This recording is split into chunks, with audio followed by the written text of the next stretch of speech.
Bilili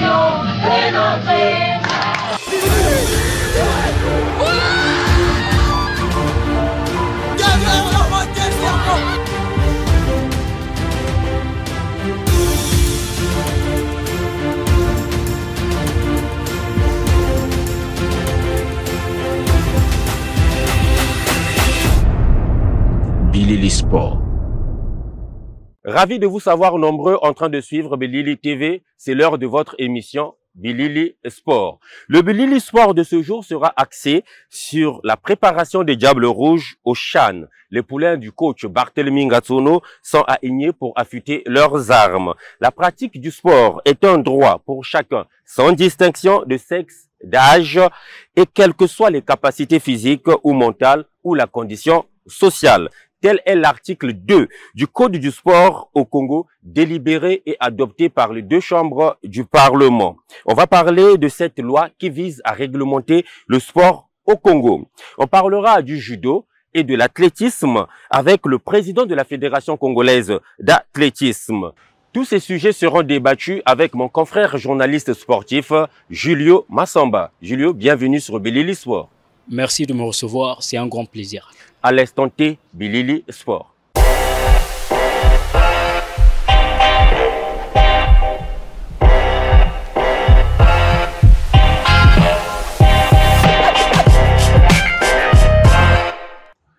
La Ligue départementale de Brazzaville de judo a organisé une compétition au gymnase Nicole Oba à Talangayi en vue donc de poursuivre l'année sportive qui suit donc son cours. Suivez ce reportage.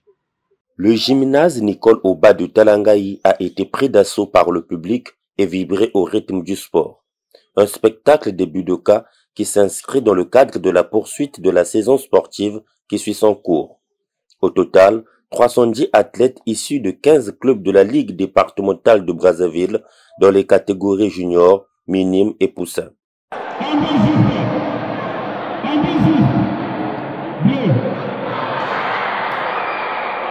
Objectif: encourager les compétiteurs, évaluer leur niveau et perfectionner les différentes techniques de judo. Cette initiative de la Ligue départementale de Brazzaville vient booster cette discipline sportive qui renaît de ses cendres. On est toujours dans la poursuite de notre programme d'activité de la saison sportive 2024-2025. Comme prévu, on devait avoir cette année les différents championnats départementaux. On a eu pour les seniors, les cadets et les juniors. Cette fois-ci, on a lancé pour les minimes, benjamins et poussins. Le judo sport fédérateur du vivre ensemble et de la promotion des valeurs cardinales sportives demeure une lueur d'espoir pour la jeunesse congolaise qui n'aspire qu'à prendre son envol et dignement représenter le pays sur le plan international. Parlons à présent du Code du sport qui a été délibéré et adopté par les deux chambres de notre Parlement, à savoir donc l'Assemblée nationale et le Sénat, qui ont donc adopté le Code du sport, une façon de réglementer le sport au Congo. Alors, Julio, on a dû réglementer le sport congolais. C'est par rapport à tout ce qui se passe, il y a toute une, entre guillemets, pagaille au niveau de notre sport. Voilà pourquoi les gouvernants ont pensé quand même avoir un code du sport. Oui, on peut dire qu'il était temps parce que, bon, voilà, il y a qu'à voir le paysage sportif national. Franchement, bon, il y a encore beaucoup de choses à faire. C'est vrai, on peut se référer à ce qui se passe ailleurs, même si tout n'est pas parfait là-bas, mais au moins il y a quand même une certaine discipline. Sauf qu'ici chez nous, voilà, on peut même penser que, permettez-moi l'expression, qu'on a affaire à la cour du roi Péto. Mais je pense qu'avec ce code du sport, les choses rentreront dans l'ordre. Après, bon, voilà, je pense qu'il faudra aussi se donner un peu de temps parce que, bon, il faudra toujours du temps, un peu de patience pour arriver à certains résultats. Mais je pense que pour un premier temps, c'est une bonne chose. Les présidents, certains présidents de différentes fédérations qui ne veulent pas ou bien qui ne voulaient pas organiser des assemblées générales. Et voilà, vraiment, on a constaté vraiment beaucoup de faits très marquants, très poignants, qui n'honoraient pas effectivement notre sport. Est-ce que ce code-là sera vraiment appliqué à la lettre? Bon, la question mérite d'être posée, mais voilà, c'est aux différents acteurs, d'abord à l'État de veiller à ce que ce code soit appliqué. Et puis, bon, voilà, c'est l'État qui a pris les choses en main, le gouvernement. Donc, nous pensons que ils taperont du poing sur la table pour que les choses se passent normalement. Le problème, donc, c'est vraiment l'application de ces textes-là. Bien sûr, bien sûr. Le problème demeure en l'application des textes. Parce que les textes, on peut voir, comme on peut le voir dans différentes fédérations, il y a des guéguerres. Il y a des guéguerres, surtout lorsqu'il s'agit des élections, des assemblées générales électives. Il y a toujours des guerres. Les textes sont là, mais bon, voilà, on ne les applique pas. Celui-ci, X vient faire ceci. Tout ce que les gens veulent, c'est le pouvoir. Or, on devait être au service du sport, au service des athlètes, au service des sportifs. Mais ce que nous déplorons actuellement, c'est que bon, la plupart des dirigeants sportifs sont là. C'est-à-dire, on a l'impression qu'ils sont là pour leurs propres intérêts. Donc, on espère qu'avec ce code, les choses seront bien faites et on peut espérer mieux. Très bien. Fini la récréation, le sport est recadré et voilà, il ne reste qu'aux différentes fédérations de s'acquérir et de s'imprégner de ces articles-là afin que le sport aille de l'avant. C'est ce que nous voulons tous de notre pays.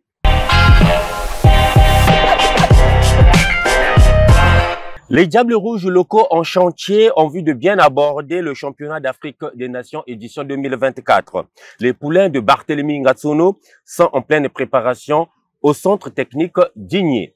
Ils affûtent leurs armes convenablement et récemment, ils ont même livré 2 matchs amicaux avec 2 clubs du pays, à savoir Las Vegas et FC Racing. Face à Las Vegas, les Diables Rouges ont été tenus en échec sur un score de 0 but partout. Et devant FC Racing, un club de Ligue 2, les poulains de Barthélemy Ngatsono se sont rattrapés en battant les visiteurs sur un score sans appel de 5 buts à 0. Le sélectionneur congolais s'est réjoui de la performance de ses joueurs et reconnaît même qu'il y a encore un travail à faire. Eh bien, à quelques semaines du coup d'envoi de la compétition, les Diables Rouges ont intérêt donc d'être au point. Il convient de rappeler que le CHAN se tiendra du 2 au 30 août 2025 au Kenya, en Tanzanie et en Ouganda, c'est-à-dire dans les 3 pays. Et le Congo est logé dans le groupe D, ayant pour adversaires le Sénégal, le Soudan, le Nigeria. Alors, mon cher analyste sportif, alors déjà le Congo, dans ce groupe-là, peut-on espérer? Bon, c'est le sport après tout. Faut toujours espérer, mais on sait que les choses ne seront pas faciles. D'autant plus que nous avons connu assez d'événements néfastes qui n'ont pas honoré notre sport, surtout notre football. Donc c'est difficile à dire, mais bon, que faire? Le vin est tiré, faut le boire. Là, l'équipe est en pleine préparation, mais je pense que le contexte est assez difficile. Déjà, ils sont encore en mode externat. En temps normal, ils devaient être internés, mais bon, jusqu'à présent, on ne sait pas ce qui se passe exactement, mais bon, voilà, la préparation laisse à désirer quand même, on peut le dire. Et face donc au Sénégal, au Soudan, au Nigeria, par rapport à notre préparation, il faut le dire, qui est purement locale, puisqu'on est encore, ça se passe seulement au pays. Alors, est-ce que on aura quand même de la sensation? Bon, ce qu'on peut espérer, bon, faudra pas se voiler la face. Ce qu'on peut espérer, c'est peut-être un miracle. C'est le sport, mais sauf que voilà, toutes ces équipes que vous venez de citer là, elles sont en compétition permanente. Nos joueurs à nous, ils ont été à l'arrêt depuis plusieurs mois. Donc, il leur manque assez de temps de jeu. Physiquement, ça ne sera pas facile pour eux. Mais comme ce sont des joueurs locaux, il y a eu quand même un championnat, bien qu'il soit arrêté par après. Le championnat a été arrêté depuis belle lurette, avec tout ce qui s'en est suivi. Donc, nous voyons mal. Bon, on va être optimiste, mais sauf que faudra aussi être réaliste. Parce que nous voyons mal les choses se faire. Mais bon, on a confiance au staff qui a été nommé pour conduire ces garçons-là et on verra ce qu'ils vont donner qu'ils vont fournir comme 27 joueurs convoqués par Barthélemy Ngatsono, pêle-mêle comme ça, les joueurs de la Soto. Oui, il y a Otto qui se fait la part belle avec 8 représentants, mais on va quand même citer les 27 joueurs. Donc, oui. On a comme gardien de but Simon Ulrich Samba de l'AS Otto, Christophe Fresnel Mavi Wamba de l'Étoile du Congo, Chelsea Prince Exaucé Bonazebi du Red Star et Dodi Bissila des Diables Noirs. Donc ça sont les gardiens de but. Au niveau de la défense, nous avons Péa Okombe de l'Étoile du Congo, Chancy Danga de l'AC Léopard, Béranger Itoa qui est sans doute, si je ne m'abuse, le joueur le plus expérimenté de ce groupe. Il est communément appelé Arata. Béranger Itoa de AS Otto. On a Charles Achipo Kondé de l'AS Otto également, Maker Sombi Elenga d'Interclub, Prince Mwanza Mapata d'AS Otto, Van Igor Bukaka Landou de Red Star, Divin Pachou de Nzingula de Interclub. Donc, on a là les 8 défenseurs. Dans l'entrejeu, nous avons 9 joueurs, à savoir Gédéon Nongo de l'AS Otto, Derika Chadrak Osebi de AC Léopard, de Vincent Venol Zaba Kwaku de Interclub, RJ Victor Mossala d'AS Otto, Vigel Okana d'AC Léopard, Duvan Elenga de Diable Noir, Gloire Ongele de Diable Noir, Grace Nsemi d'Interclub, Yannick Linwaka de Diable Noir. Et les 7 artilleurs, c'est-à-dire les attaquants, sont Jafé Monkou d'Interclub, Wilfried Kaya d'Otto, Eli Onzono de AS Otto également, Deschamps Monsavou de l'AC Léopard, Brady Diato de BNG, donc Bana Nouvelle Génération, puis Carly Landou de l'AS Cheminot. Une question déjà me vient à l'esprit. Est-ce que cette composition fait l'unanimité des Congolais? Bon, vous savez, les Congolais actuellement, chacun peut donner son avis, mais sur quelle base? Parce que ces joueurs devaient être jugés par rapport à leur performance. Or, ces garçons-là n'ont plus été sur le terrain depuis un certain moment. Oui. Donc, ce sera un peu difficile à déterminer. Ça veut dire qu'on peut pas aussi toutefois incriminer le coach, le sélectionneur. Bon, mais le sélectionneur, je pense qu'il ne s'est basé que sur les précédentes échéances. On a eu un championnat national qui s'est joué en 2023, 2024, si je ne m'abuse, parce qu'en 2025, on n'a pas eu de championnat. Donc, il s'est basé sur ces performances-là pour monter ce groupe. Et puis, malgré le fait qu'il n'y ait pas eu de championnat, mais ce groupe-là a obtenu sa qualification pendant que le football congolais était en pleine crise. Ils ont quand même réussi à obtenir cette qualification-là. Donc, je pense qu'on a préféré faire confiance à ces mêmes joueurs-là et je pense qu'ils représenteront dignement valablement la nation. C'est peut-être avec l'expérience aussi. Très bien. 5e participation donc pour le Congo à cette compétition. 2014, 2018, 2020, 2022 et enfin 2024. C'est la 5e participation. C'est quand même un coup de chapeau. Hein. On est quand même représenté. Bon, oui. On va dire que le Congo a depuis un certain moment pris l'habitude de participer à cette compétition. Mais sauf qu'il y a quand même un plafond de verre qui n'est pas atteint parce que qu'on n'arrive pas à casser parce que la meilleure performance demeurant les quarts de finale. C'est en quart de finale que le Congo s'arrête souvent. Quand il performe, c'est en quart de finale qu'il s'arrête et on aimerait pourquoi pas qu'il fasse mieux parce que c'est un championnat local donc tous les adversaires jouent chez eux. Donc je ne vois pas comment il pourrait pas en être autrement. Alors, la bataille sera certainement rude, mais ce qu'il faut retenir que les Diables Rouges à prime seront donc au CHAN édition 2024. Nous ne pouvons que souhaiter bonne chance au poulain de Barthélemy Ngatsono. Comme annoncé dans les titres, je reçois exclusivement pour vous le président de la Fédération congolaise d'athlétisme en la personne de monsieur Thomas Ange Sidney Dondou. Président, bienvenue sur Bilili Sport. Merci, monsieur Diac, de me recevoir dans votre émission. Voilà, un grand merci d'avoir répondu donc à notre invitation. Président, on va aller droit au but. Eh bien, on va d'abord commencer à parler des activités que vous menez au sein de la Fédération congolaise d'athlétisme. Alors, où en êtes-vous exactement actuellement? Bon, mais nous sommes... merci de la question que vous me posez. Comme je l'ai dit tout à l'heure, je vous remercie de me recevoir dans votre émission parce que c'est toujours bien d'avoir un cadre où on peut communiquer sur la discipline. Et au niveau de l'athlétisme, nous sommes en train déjà de tendre vers la fin. Nous avons commencé les activités depuis le mois d'octobre. Et cette année, nous avons fait une répartition où le travail devait débuter au niveau des ligues.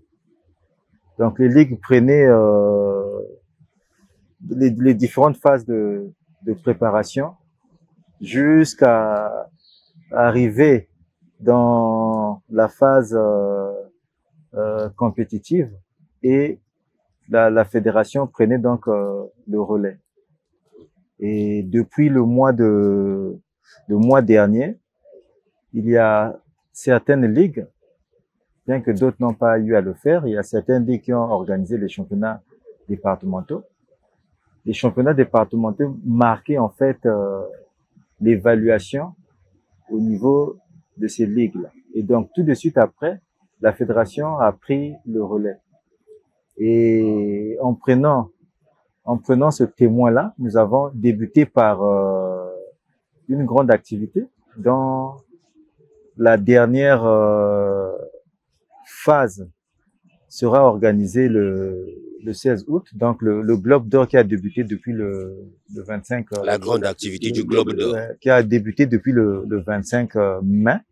Nous avons fait la deuxième étape le 8 juin et le 6 juillet et nous venons d'organiser donc la troisième étape.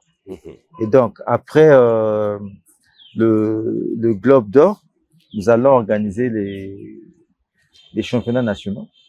Donc en fait le mois d'août sera vraiment le mois de l'athlétisme parce que entre le 9 et le 16, c'est 1 ou 2 semaines consacrées rien que à l'athlé.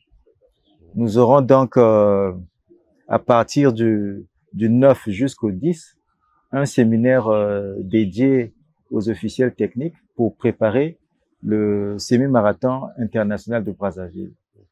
Le 11,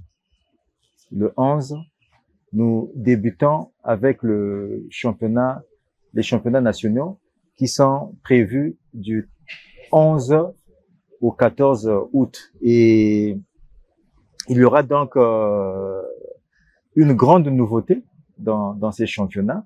Il y a le semi-marathon qui fait son entrée parmi les épreuves des championnats nationaux. Et ce qui n'a jamais été fait auparavant. C'est une expérience que nous allons tenter, mais peut-être pas tenter, mais nous sommes obligés de pérenniser cela parce que avec le nouveau tracé du semi-marathon, il nous est recommandé d'insérer le semi-marathon pour permettre à nos athlètes d'être invités à l'extérieur du pays. Okay. Parce que jusque-là, nos meilleurs du semi-marathon s'arrêtaient seulement au semi-marathon. Donc, dorénavant, ils ont un espace par rapport à un niveau de performance donné réalisé au cours de cette compétition leur permettra d'abord de figurer dans le ranking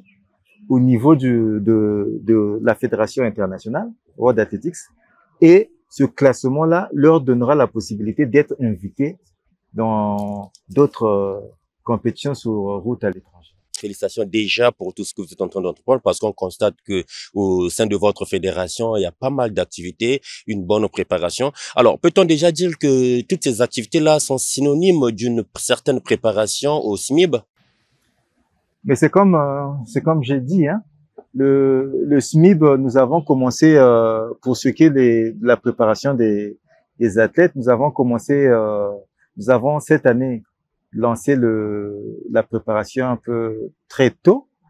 Nous avons débuté il y a 4 mois il y a 4 mois d'abord avec une préparation locale pour permettre à ces athlètes-là, quand je parle des athlètes en préparation, nous avons sélectionné les 20 meilleurs de la dernière édition.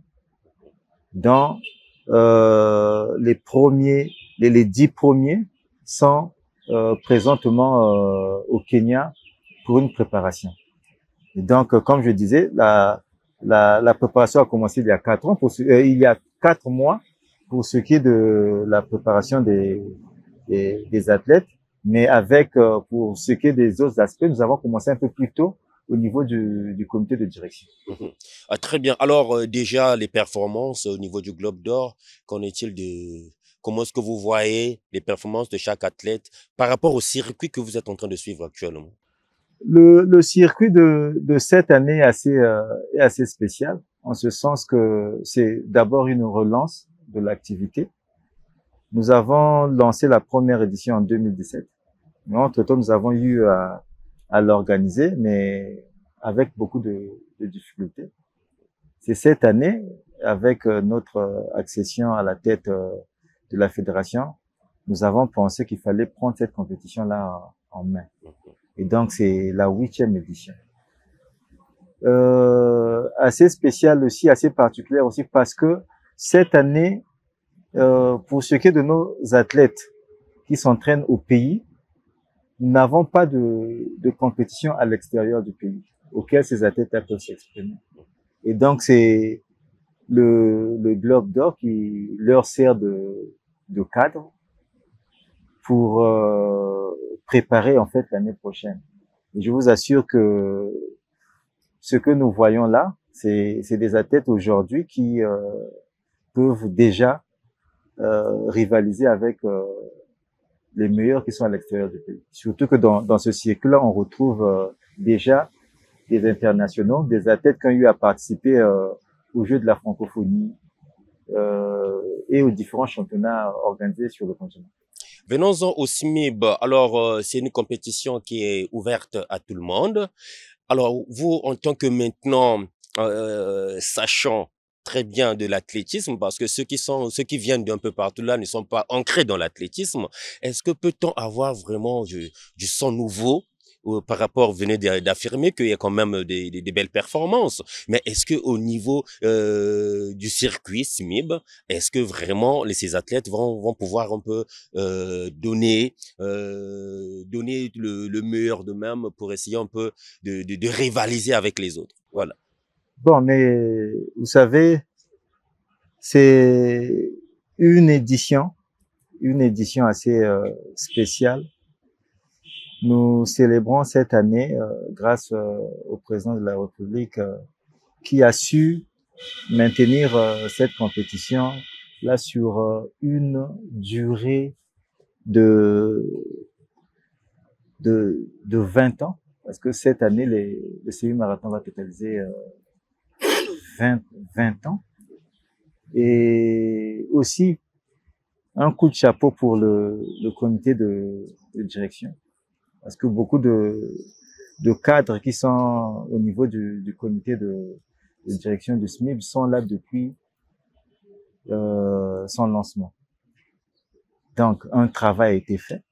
Et cette année, quand nous sommes arrivés, nous avons constaté qu'il y avait quelque chose qui manquait. Et c'était aussi la même réflexion de la part du sponsor. Et donc, au niveau du comité de direction, un travail a été fait ou est en train de se faire.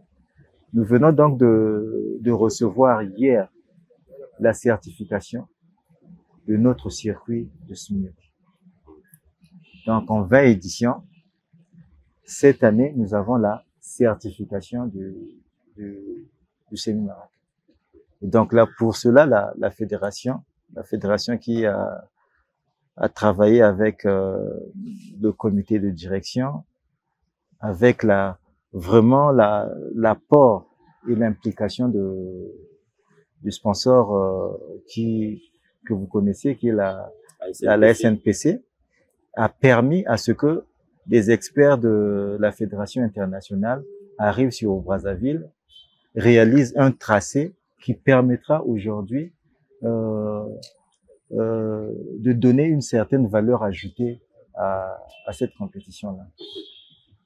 À partir de cette certification-là, nous pouvons recevoir des grands noms de l'athlétisme. Maintenant, comme je dis, c'est un début déjà, mais il y a quelques aspects qui restent quand même à régler, notamment au niveau du système de chronométrage. Bon, ça, je pense que le comité de direction impliqué, nous travaillons avec le sponsor de telle sorte que à la prochaine édition, que nous ayons un bon système de chronométrage, un plan de barrirage et notamment la labellisation. Parce que la certification nous permettra aujourd'hui d'avoir le label de World Athletics. Et ça, c'est, je pense, le prochain. Ok, nous connaissons tous que le SMIB vient à point nommé renforcer donc les activités de l'indépendance qui se déroulent chaque année. Et donc aujourd'hui là, est-ce que peut-on dire que les inscriptions sont encore en cours puisque nous sommes déjà à un mois de l'événement? Les inscriptions continuent? Oui, je pense qu'il y a un seuil qui a été fixé.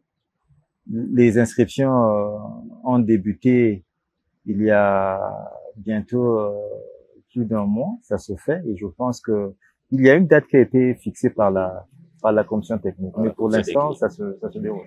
Alors, la fête sera belle. Peut-on rassurer quand même les Congolais et pourquoi pas les étrangers? Je pense que il n'y a qu'à sillonner les différentes artères de la ville. Partout aujourd'hui, hier j'ai vu au niveau de la tour SNPC, et je profite de votre émission pour féliciter la présidente de la commission communication du semi-marathon pour l'innovation apportée cette saison en termes de communication, et ça se sent au niveau des inscriptions. Avant de terminer ce sujet de SMIB, est-ce qu'il y aura-t-il d'autres pays qui viendront participer ou bien des mêmes qu'on a l'habitude de voir, hein, tels que le Kenya, voilà un peu. Bon, pour l'instant, c'est les invitations ont été lancées parce que dans le plan, au niveau du comité de direction, nous avons la possibilité d'inviter des athlètes de l'Afrique centrale. Et pour l'autre plateau, nous avons un partenaire qui souvent nous ramène des athlètes d'autres pays. Donc on espère que cette année le plateau sera tout fourni. Très bien, Président. Pour terminer avec vous, récemment, les deux chambres du Parlement, hein, de notre pays, notamment l'Assemblée nationale et le Sénat, ont délibéré et adopté le Code du sport. Le Code du sport. Alors, il y a eu pas mal d'articles, j'allais dire, et tout simplement pour réglementer le sport au Congo. C'est peut-être que après un constat certainement, hein, je dis amer, de ce qui se passe au niveau de notre sport. Et voilà, aujourd'hui, les normes sont maintenant là. La route est balisée par donc l'instance suprême que moi je vais appeler comme ça, qui est donc nos gouvernants. Avant, c'était juste, ça se passait au niveau des fédérations tout simplement. Mais là, c'est le gouvernement qui prend les choses en main. Alors, c'est tout simplement pour réglementer le sport dans notre pays. Alors, votre avis par rapport à ce code du sport? Mais déjà, je pense que pendant des années, nous avons travaillé avec la loi 11-2000. Et certainement, le gouvernement, en promulguant cette nouvelle loi, vient renforcer certains manquements constatés au niveau de la précédente loi. Et nous, on ne peut que remercier le gouvernement pour cela et ceux qui ont réfléchi. Et d'ailleurs, une réflexion avait été menée au niveau du département, à laquelle nous avons été associés. Maintenant, pour ce qui nous concerne, cela nous permettra, ce n'est que la bienvenue, parce que ça nous permettra de régler certains problèmes que nous vivons au niveau de l'association. Nous avons, au niveau de l'athlète, vous allez constater que beaucoup d'activités qui sont organisées à travers la ville sont des activités d'athlétisme. Je parlerai, par exemple, je prendrai le cas, par exemple, de la marche, où nous avons beaucoup d'organisateurs. Aujourd'hui, nous voyons le trail qui est organisé, notamment au niveau du Mayombe. Oui. Mais tous ces acteurs-là ne viennent pas vers la fédération. Même au niveau de Pointe-Noire. Je peux citer certaines compétitions, si vous permettez. Nous avons, par exemple, le Raid Mayo, nous avons la traversée du Mayombe, nous avons les 72 heures du Mayombe. Nous avons beaucoup d'activités d'athlétisme qui devaient être liées à la fédération d'athlétisme. Et donc, le nouveau dispositif prévu dans la nouvelle loi permet à la fédération de régler ces questions-là. Et donc, ce qui est vrai, je n'ai pas encore pris, connaissance de cela. Nous avons reçu, le courrier est arrivé. Nous allons exploiter cela. Et comme j'ai dit, cela nous permettra certainement de faire les choses correctement. Merci donc, merci président d'avoir répondu à notre invitation.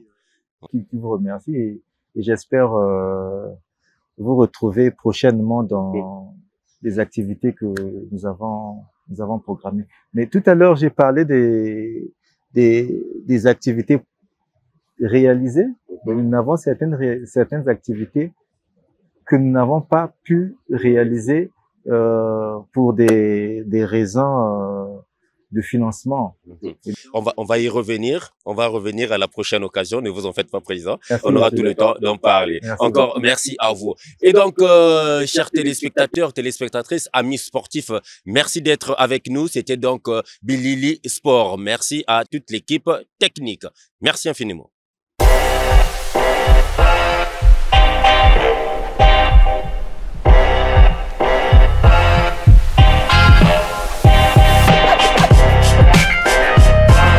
Bilili Sport.